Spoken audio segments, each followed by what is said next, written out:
পরিণীতা সিনেমার একটা সিন আছে যেখানে শুভশ্রী বলে, আমায় ভালোবাসলে না কেন বাবাইদা? আমাকে ভালোবাসলে তো আর জীবনটা অন্যরকম হতো।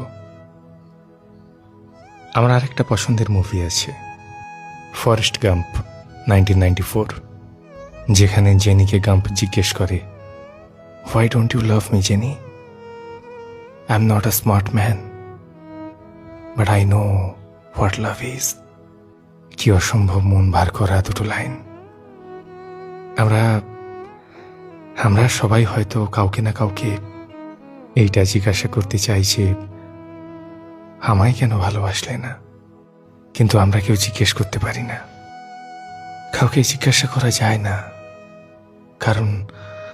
কারণ শুনতে রূঢ় হলেও এটাই সত্যি যে unfortunately people have the rights to decline your love, no matter how pure your intention are.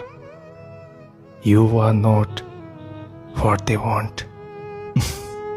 তাই নয় কি?